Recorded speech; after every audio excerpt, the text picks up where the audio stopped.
Hello class, and today I'm going to be teaching you how to make the most basic type of bottle opener. Now this again is going to be teaching you a new technique called punching, which is going to show you how you put a hole in a piece of metal, as well as drifting, which will expand that hole into this nice little ring. And there's one more technique that we're going to teach you, which is very similar to punching, but it's to draw out this lip that actually fits under the cap of a bottle. So these are a real fun thing to whip out at a party. We tend to sell them in the class, not ones as basic as this, but we will be getting into more advanced types of decorative bottle openers later in the semester. So let's get into it. Alright, so I'm going to start by just cutting off a length of material from some 1 inch by 1/8 inch rectangular bar. The amount that I'm cutting off here is about 3.5 inches, which should give us enough for a serviceable handle as well as the actual head of the bottle opener. And you can see here that what I'm doing while cutting it is I'm establishing one line and then doing some cuts on the corners and then matching those corners on the other side.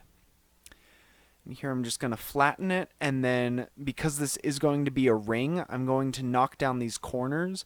Those corners would stick up like little horns if I didn't do this part now, and it would be really hard to fix later. So it's just easier to round out the front of the bottle opener before we actually punch the hole. Next, I'm going to need some assistance. I'm using a punch. At our club, our punches are usually hexagonal, whereas the drifts are round. You can see here that I've punched from one side, and then when I flipped it over, there was sort of a distinctive circular shape on the other side. That is what indicates where the punch was on the opposite side. You can see it there especially. You want to make sure that you're punching in the same spot, and once you're most of the way through, you go over to the pritcher hole so that you can punch all the way through, and it'll knock out a circular piece of metal that we call a slug, and it'll leave a nice clean hole that you can see there.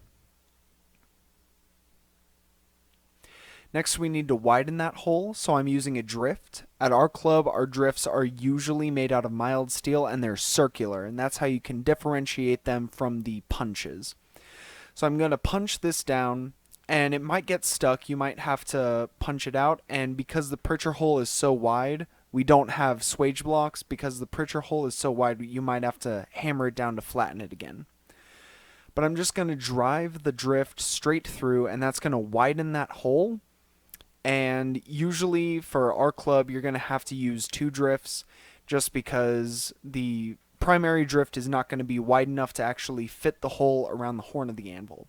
This drift is quite a bit wider, and so once you get about half of the way down on this drift, you can probably go over the horn of the anvil. Yeah, so I'm just flattening that before we put it back in the fire.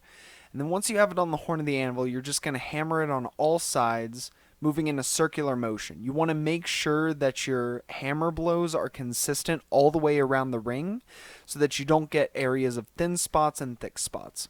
If you end up with areas that are thinner than the rest of the material, then those places are going to deform more rapidly than the thick spots, and it's going to be very, very difficult to fix after that. You want to make sure that you are turning the piece so you're working front and back, as well as moving to both sides of the horn so that your blows are consistent along the whole face. It is very difficult to maintain consistent blows if you're only hammering it one way. The only purpose this serves is to widen the hole so that the ring of the bottle opener actually fits around the cap of a bottle. And you can't see it on camera right now, but I am flattening this out on the face of the anvil as I'm going.